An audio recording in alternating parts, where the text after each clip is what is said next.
according to a recent Children's Commissioner report, we have 1 in 4 children, that's 1.7 million children, who are now regularly absent from school. So what does this look like in 5 or 10 years' time? And, we also have, as far as I can see, a government who are, burying their heads in the sand about this. This is it's a national emergency, actually, and it's one that is going to have such huge costs and consequences. Hello and welcome back to the Brendan O'Neill Show with me, Brendan O'Neill, and my special guests this week, Liz Cole and Molly Kingsley. Welcome to the show, Liz and Molly. Thank you. Thank you, Brendan. So you are the authors of a really critical and essential new book called The Children's Inquiry. The subtitle is How the State and Society Failed the Young During the COVID-19 Pandemic. Now, there's a lot to unpick with this book in terms of the impact that school closures had, the impact of masks in classrooms, the lack of discussion around these issues, all sorts of ways in which the lockdown moment really impacted negatively on children's lives.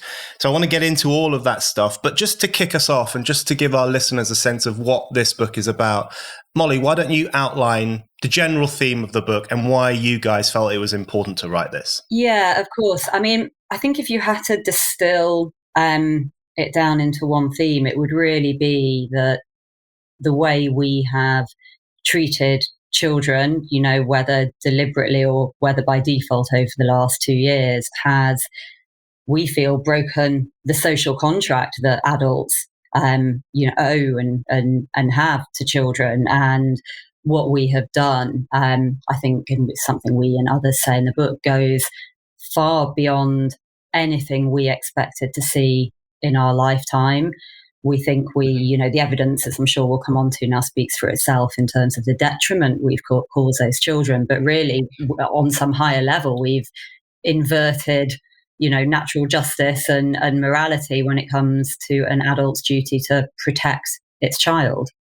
So, Liz, what was the key thing for you when the lockdown started, when you started thinking this is going to be bad for kids?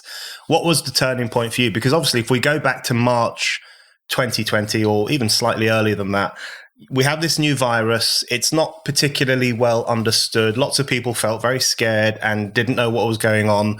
Lots of us were shocked that we went into lockdown at all. That was a very unusual historical moment. But for you, what was the moment where you thought, okay, not only are we living in this era of a new virus and a new response to viruses, but this is going to be particularly bad for children? Was there a moment where you thought we're doing the wrong thing here?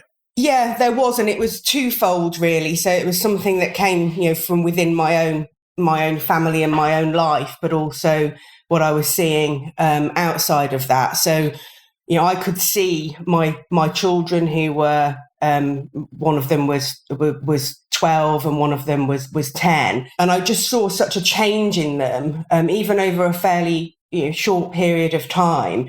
These were busy, thriving children. We had a good situation. We had a garden, and we had all the resources available.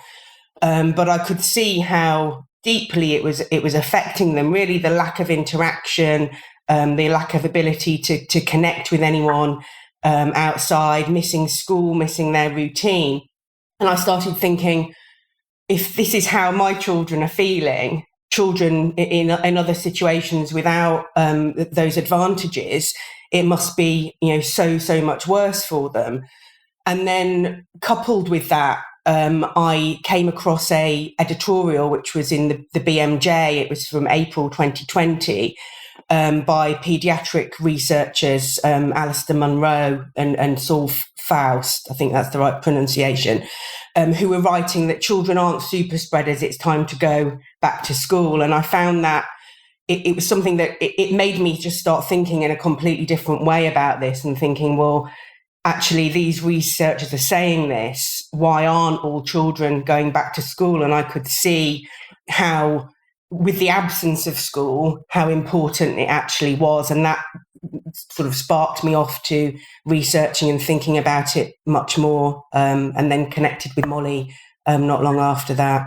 So, Molly, you guys mentioned the tearing apart of the social contract, which I think is a really important thing to talk about in terms of what that means and why it was such a serious thing to have happened. So if we go back to early 2020, so on the 18th of March 2020, the Boris Johnson announces that all schools are going to close, and they remain closed for months and months, for longer than any other country in Europe, I think. Schools were shut, children were shut out of schools.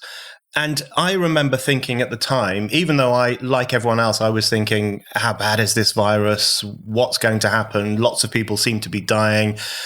Is lockdown the right response, or is it the wrong response? I was thinking all those things like everyone else in the country, I'm sure.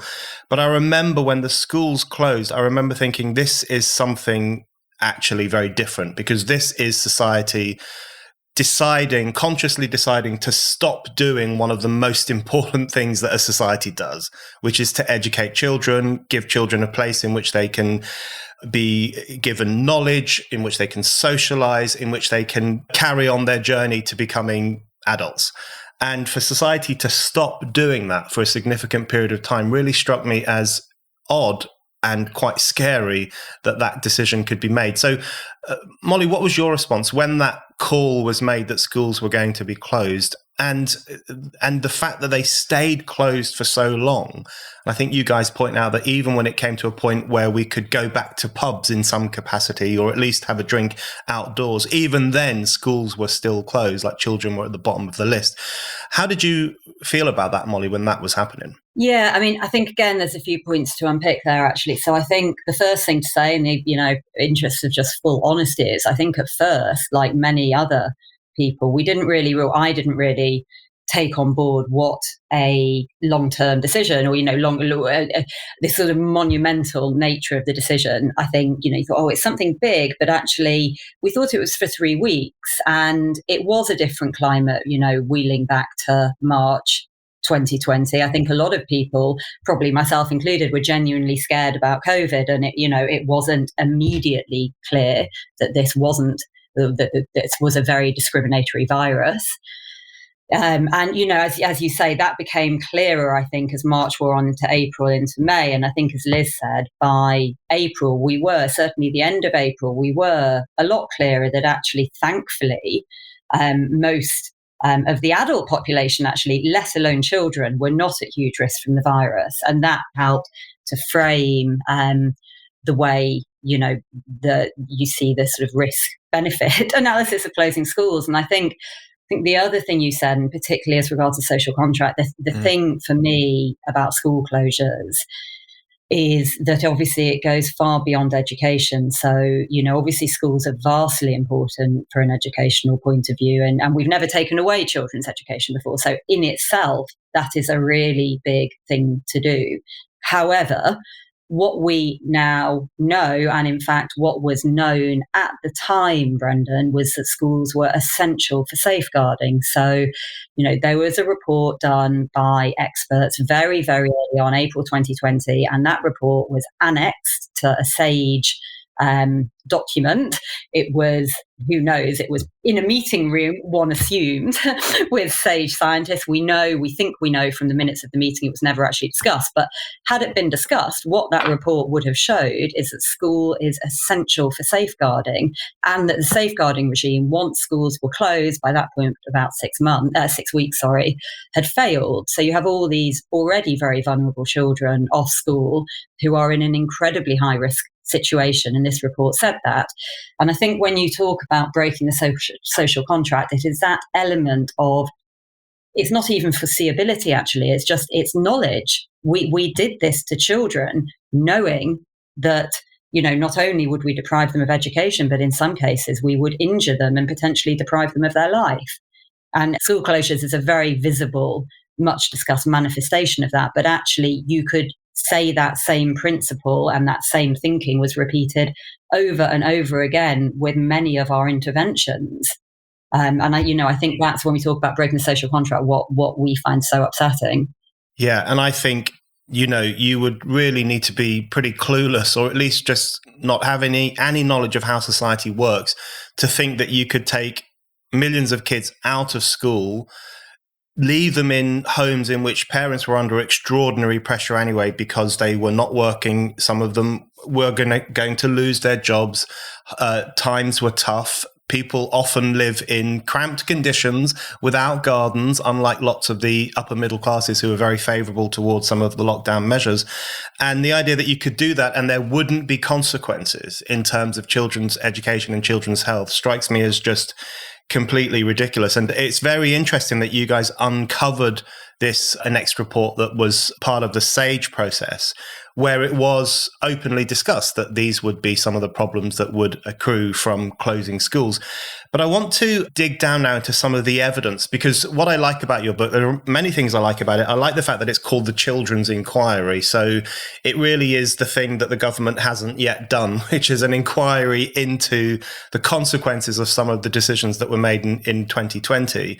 So let's talk about some of those consequences. So there's loads of stuff in the book, and some of it is really shocking, right from increased levels of obesity through to very young children not being school ready when they're going into kindergarten or reception, and right through to rising numbers of mental health referrals for children, all of these kinds of consequences that have taken place. So Liz, could you just describe some of the things that you found in terms of the detrimental impact that taking children out of education and locking them in their homes has had?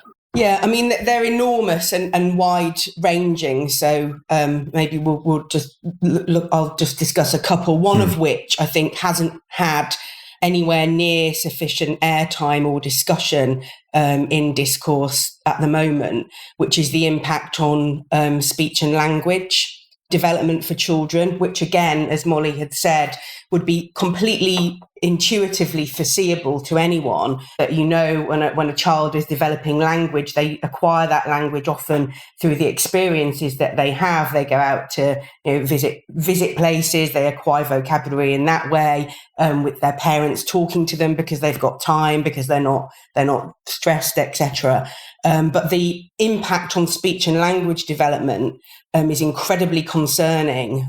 We spoke with a speech and language therapist, Sandy Chappell, who told me that prior to the pandemic, she was receiving 1 or 2 referrals a month into her practice. And when I last spoke with her, she told me she's receiving 1 or 2 referrals a day. And given the nature of the resources available for speech and language therapy, that's incredibly concerning. She's incredibly concerned.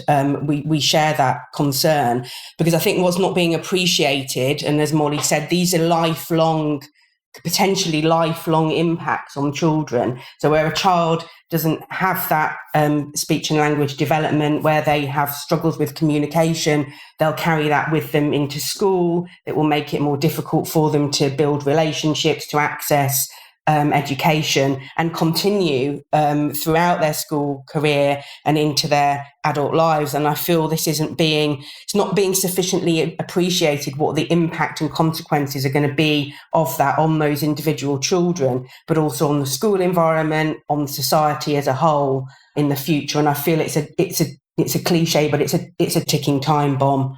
I think one of the other areas that I found was, again, hasn't really been discussed as much of some of the other impacts that we know about mental health, but it's this sense that, teenagers, older children that haven't actually built up the experiences, again, it's developmental milestones that they need in order to progress in their lives. The whole idea, when you raise children, you're helping them move towards independence, and they haven't got those structures in place necessarily to be able to do that and build up the knowledge and experience they need to be able to move forward in their lives. And it's absolutely tragic to hear from an educational psychologist that, some children have just withdrawn completely, and now, they're effectively staying behind closed doors because where they haven't actually been able to face those anxieties of going out into the world.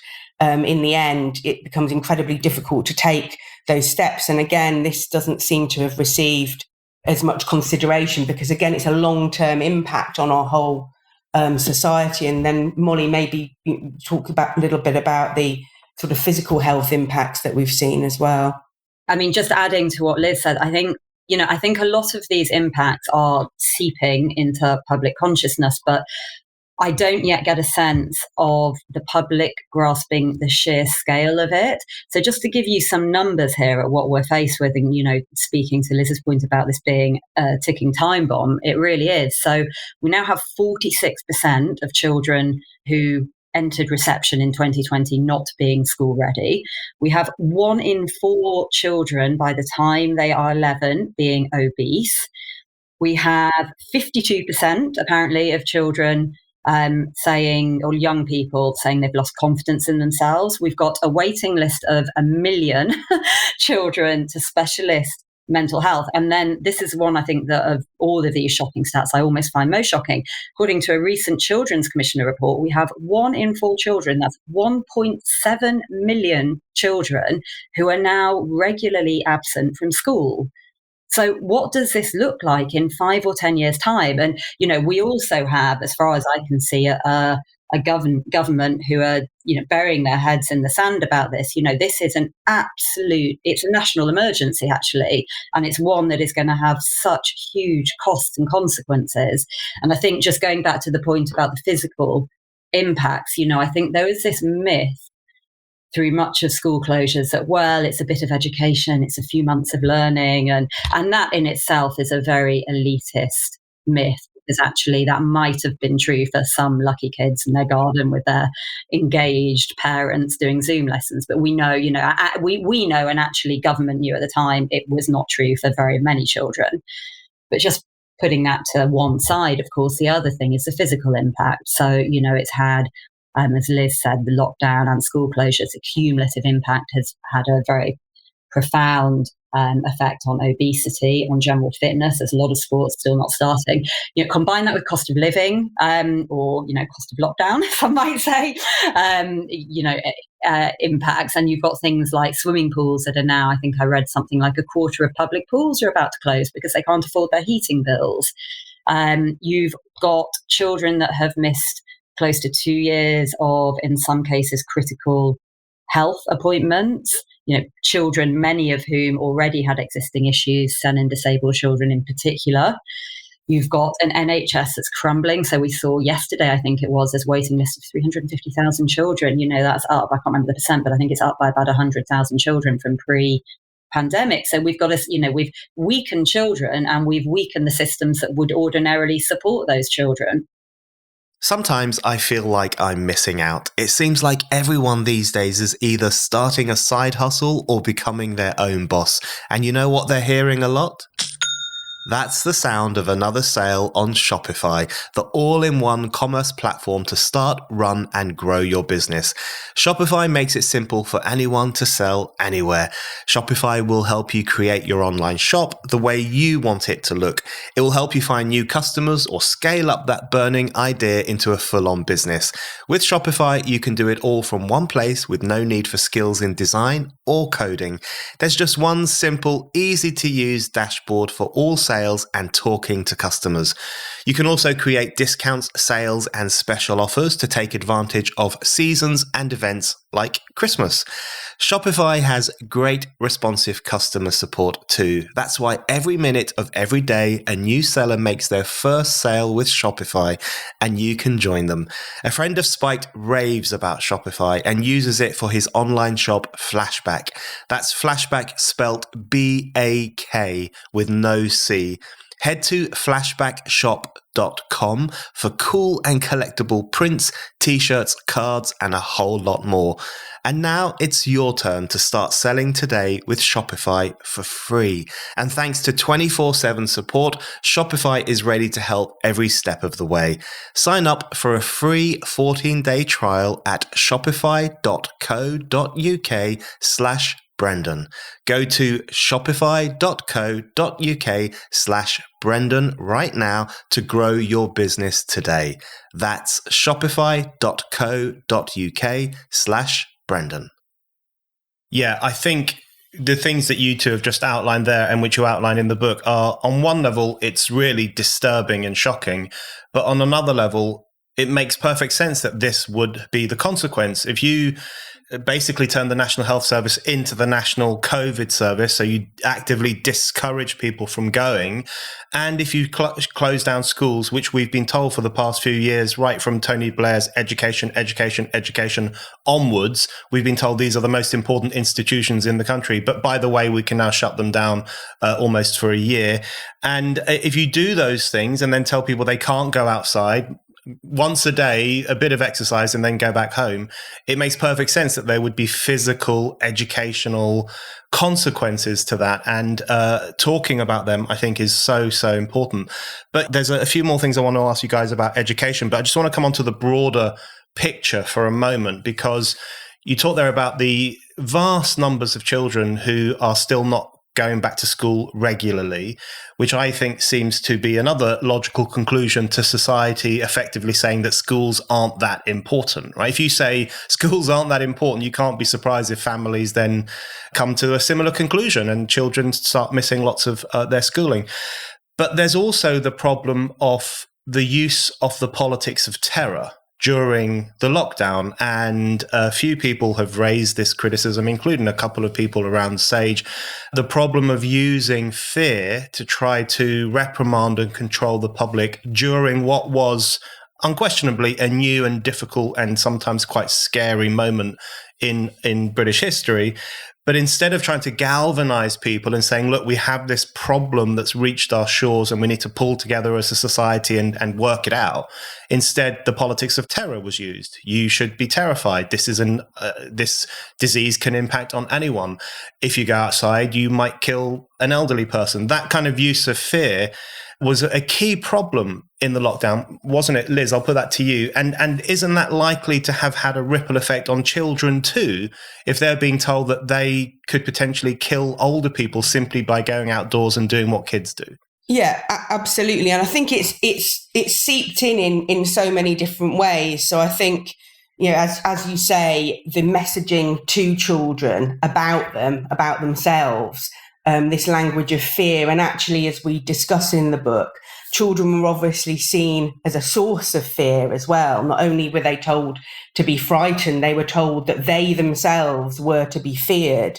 They were, constantly described as vectors, as reservoirs, that schools were petri dishes, and, that they themselves were something that were a danger. They presented a danger to their families, to their elderly relatives, to their teachers and people that they came into contact with. So much so that the fact that one of the ironies is that the asymptomatic nature of the disease, often in children, wasn't seen as something to be a blessing that we should be pleased about, a relief. It was actually that it was made children then something to be feared, that they were an existential threat to any adult who happened to come by them. And the idea that children don't absorb this message about themselves, it's ludicrous. We've heard many stories from families and parents within the group and from teenagers themselves about, being told, one child who was told by their teacher that they were brave for being there. This was to a class of year 7s who just turned up to school after, having had this whole pandemic experience. Another, who felt that the teachers were afraid of them as they were walking in the corridor. But also, this whole, it's well spoken of now, but this idea, don't kill granny, when actually children, did have a role in the disease, but they weren't the super spreaders. They didn't play a primary role. And what I find, very concerning about this is that, the idea that this won't have a knock-on effect on them, that it breaks those bonds, it breaks those natural interactions, and it breaks trust as well.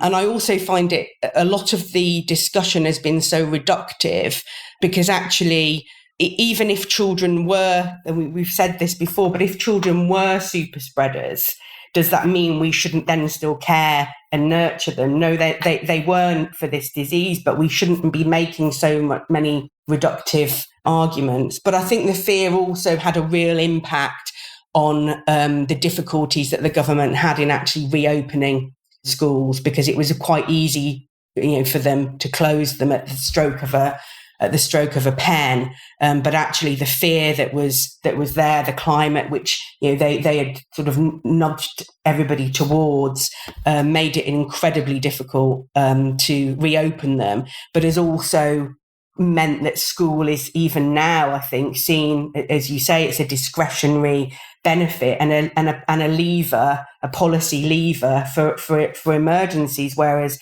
previously it had been sacrosanct. So I think that there'll be much regret in the future about having used this fear tool, because it's incredibly difficult to find an off ramp from it. Yeah, it's made me laugh to hear Boris Johnson saying that the rail strike is causing so much harm to people because for 3 days people will have difficulty getting the train to work or the train to school. And I think, well, hold on, you shut down work and school for 3 months, if not longer. So I'm not sure you have the right to get on your high horse about harms that can be caused by inconveniences. But I think that's a really important point you make, Liz, about how this children as vectors and harmful to grannies, and being encouraged to be scared, children being encouraged to be scared, but also to see themselves as scary, that's going to have social costs. That's going to have social consequences. And I think one of the worst things it probably does is ratchet up the already existing intergenerational tensions. We live in a time when there are lots of generational tensions, most of which I think are completely unfruitful and unnecessary. Zoomers versus boomers, and kids having their futures stolen by greedy older people, all these kinds of narratives we are bombarded with. And I think the lockdown experience probably increased those intergenerational tensions in a problematic way. Another thing I think the lockdown experience did, and you alluded to this already, Molly, is in relation to class differentials. So, you said it's lucky for some kids who were being educated at home. So if you are at home and you're having a Zoom education, that might work if you live in a huge house with university educated parents who have got the time to be attentive to you, but it's not going to work if you live in a smaller house with lots of kids and not very many gadgets. And I often think, what would it have been like for my family if this had happened back in the 80s? There were 6 kids in a small house, and if we had been at home being educated via a ZX Spectrum, even though that would not have been possible in the 1980s, we just would have got no education. It would not have happened at any level. And I'm sure that's the case for some families. So, Molly, isn't one of the problems that the educational differentials between classes, which already existed anyway, have been intensified by the closures of schools? Yeah, I mean, it absolutely has. And I think, I don't know if you've heard what Jay Bashara has to say on this, and who was on your show too, but he calls school closures the single biggest driver of inequity of all time, I think, from a single policy. And I think we would agree with that. And I think you raise a very interesting point, actually, which is, what would it have been like in the 1980s or 1990s, maybe even 2000s, actually, you might have to go back that far. And I think there is what we saw in 2020 was a bit of a myth, that because some families and some children had access to the internet, and let's be very clear, it was always known that at best it was some. So there was a report, something else we mentioned in the book, actually, we discovered that there was a report done just before the pandemic, maybe even the February, I think, of 2020, and Ofcom report, and it was commissioned, I think, by the Children's Commissioner, with the Children's Commissioner. But that very clearly showed that there was this huge digital divide where, there are literally the haves and the have-nots. So this was known, and it was known that layering education onto this very patchy infrastructure was always going to fail. But because some families had it, we allowed this myth to take root that you could deliver school through a computer. And it was, and many would say that actually, even for those children and families that had a computer and had internet, actually it was a myth. I think, having certainly watched my own children are very young, they're 5 and 8 now, younger then, and trying to homeschool a 4-year-old on Zoom was just an absolute disaster. And we came to review actually a very detrimental disaster, so we just closed it down after a few weeks. But we were the lucky ones. And actually, it was known from the beginning that many families just didn't have this. So it was just a lie.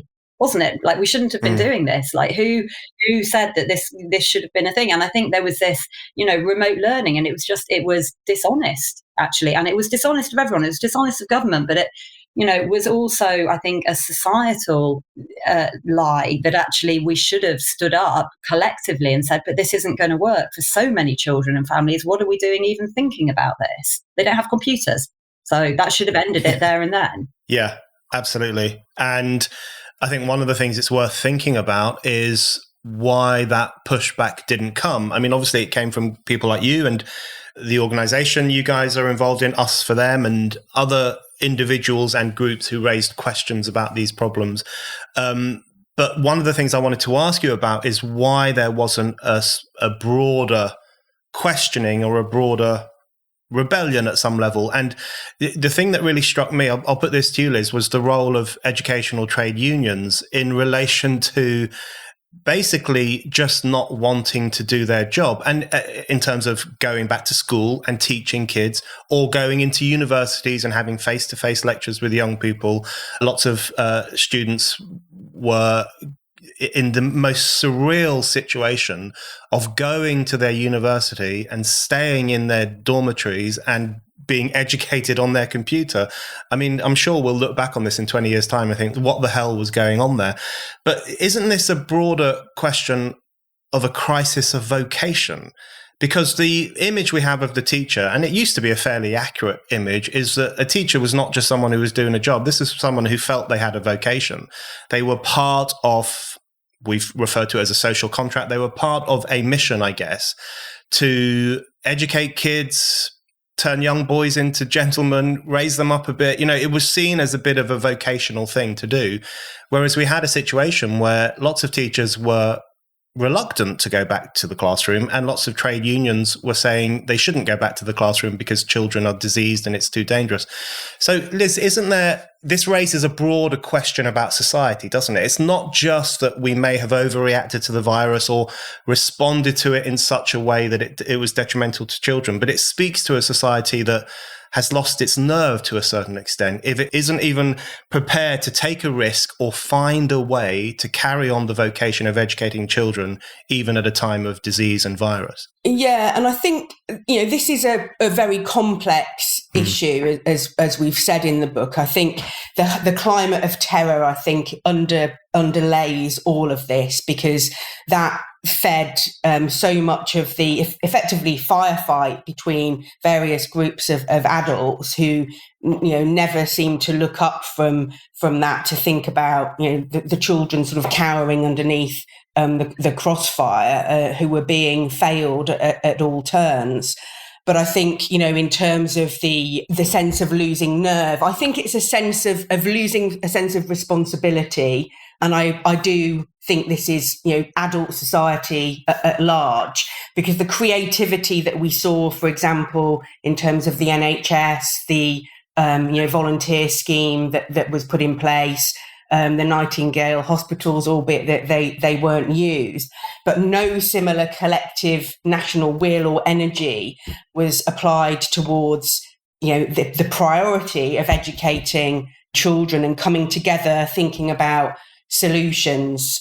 So I think, really, the role of the teaching unions, I think, was, it was a difficult one throughout the pandemic. I know we've had differences with some of the stakeholders there, but I think on the whole, the government was responsible for leading from the front, as you said earlier, Brendan, with a sense of positivity. We have a problem here. How are we going to put a solution in place? Not using these tactics of fear, and actually thinking about the vulnerable people in society. And one of those groups was children, and we should have been focusing our efforts to care for those children. And, it previously in disasters, that's what we would have done, would be to prioritise young people and come together with a sense of positivity across, different divides and different opinions, and not make it into an adult conflict, which is effectively what it ended up being. And the Children's Commissioner did actually say, at the point when pubs were open, and most children couldn't go to school. She did say, that adults should really just stop squabbling, and I think that is characterises the situation well. It's a squabble that has now caused untold harm to children. Yeah, I think one of the great tragedies of the lockdown was the wasting of so many people's desire to help society. So as you say, early on when we had the NHS calling for volunteers, hundreds of thousands of people signed up for that, but it didn't really come to very much. It kind of dissipated. It wasn't clear how these people's energy could be utilized. And quite early on, a decision was clearly made to switch from trying to galvanize the public to take this disease on to using fear to make us all stay at home. And I remember the time that happened, because I remember very early on in March 2020, where I live, there were lots of local initiatives and people were buying stuff for elderly neighbors and food, and I was involved in it. And there was lots of stuff going on, but it seemed to just dissipate and fade away. And eventually people were locking themselves indoors, phoning those snitch hotlines if they saw someone mingling outside when they shouldn't have been. And there was a very tragic, palpable turn away from that positivity towards the politics of fear. And in, forcing people to comply rather than encouraging them to get involved in helping society. So I think that's a very good point. There's one part of the book that I did want to push back on to a certain extent, which I'll put this to you to start with, Molly, which is just on the issue of mental health. And I think your statistics on this are really good and deeply disturbing in terms of the growing numbers of kids who are presenting with mental health difficulties and getting treatment and assistance and so on. But and I guess this is a broader question that goes beyond lockdown, but I just wonder to what could it potentially be a problem that we encourage kids and young people to understand their feelings and their emotions and their difficulties through the mental health prism? Now, I understand perfectly well why children do this. I was recently doing a radio show where we were talking about the growing trend in some ways for describing oneself as being mentally unwell or mentally unstable. There was a really good interview with a psychologist a few years ago who said that people now go to her surgery and say, "Can you please diagnose me with bipolar disorder?" Because they think it's the explanation for every problem that they have. And they also think it's become a fashionable illness to have in some ways. So I understand why people understand their problems in this way, but isn't it potentially a problem that they do, and a problem that could end up if we say to kids, you've been made mentally unwell by the experiences of the past 2 years, and that's certainly how the kids themselves understand their predicament, isn't there a danger that we will exacerbate their feelings of weakness and isolation, and their sense that when society throws difficulties at them, they will necessarily feel mentally frail as a result? Molly, what do you think about that? Yeah, I mean, I am probably going to say something very un-PC now, but I couldn't agree more with that. I think one of the problems that, I think we can't deny that there are a lot of very unhappy and very disturbed children as a result of and young people as a result of what happened. I mean, that's, I think that's undeniable. I think one of the things that we have been worried about is this emphasis, and we've seen a lot of it from various quarters, including government actually, this emphasis on what to us looks like curing existing symptoms rather than trying to prevent the symptoms and to develop what we would consider would be true resilience. So we would all like to see happier kids. I think we can take that as assumed. Personally, we are, I think, cynical. Liz, correct me if you wouldn't go this far, but I think we are a bit cynical, or at least have a question mark about some of the initiatives which have been suggested, which really do emphasize, I think, as you've said, Brendan, mental health, rather than, what about overall well-being? What about physical health? Because we know that's linked. What about encouraging children and enabling children to do far more of the activities that we know would help prevent them getting these problems in the first place? So obviously I'm thinking about things like sport and music and extracurricular. play, actually, just let kids play, and younger kids anyway. And I think we would like to see a school system, and actually it's more than school because it's a whole societal system. I think community has a big part to play, but we would like to see the infrastructure there that actually really helped children develop other interests and skills and resilience, so that actually we're not needing to talk about, let's put a mental health clinic in every school, noble aim though that might be.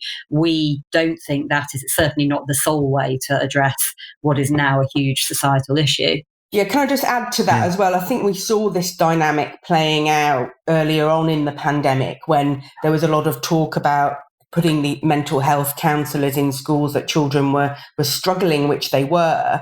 But this was at a point when children didn't have any access to their normal lives. So, of course, they were going to feel, they were in an incredibly difficult situation. So actually what we'd said at the time was we really do need to stop undermining children's normal lives before we should even be going, having these kind of conversations. Let's give children that stability as the first port of call, really.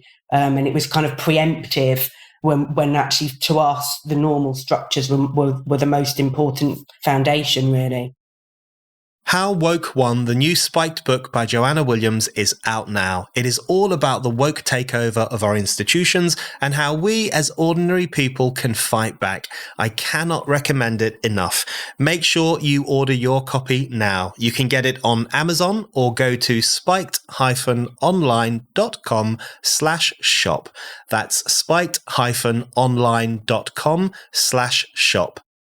I think one of the things I found so frustrating about the discussion in 2020 and 2021 was that, we live in a society in which the signal that children get all the time is that every aspect of life can potentially stress you out and make you feel mental difficulty. So they are told that exams are going to increase their anxiety, and going to university is a leap forward that will destabilize them, and they might need to see the mental health counselor at university. So there's this constant encouragement to young people to, I think, see every normal difficulty in life as potentially having a detrimental impact on their mental health, which I think is a kind of dangerous trend.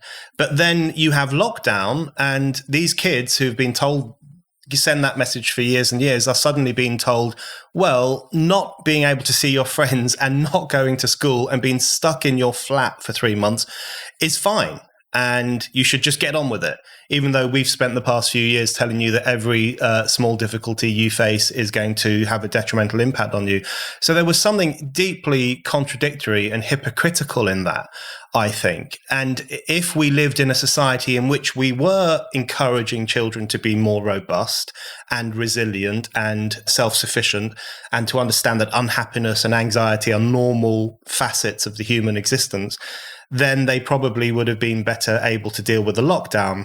So that kind of contradiction between a society that understands young people as vulnerable and frail, but then expects them to cope perfectly well with having their world turned upside down, I just thought that was complete unacceptable levels of hypocrisy. But going forward, I'll put this to you, Molly, going forward, don't you think, in sticking with the mental health issue for one more moment, don't you think it would be better in the long run if we could encourage children not to see their feelings as evidence of a mental imbalance or a problem of mental ill health, but to see them as normal feelings, and to encourage them to develop the moral resources and the community resources to be able to deal with these problems as and when they arise?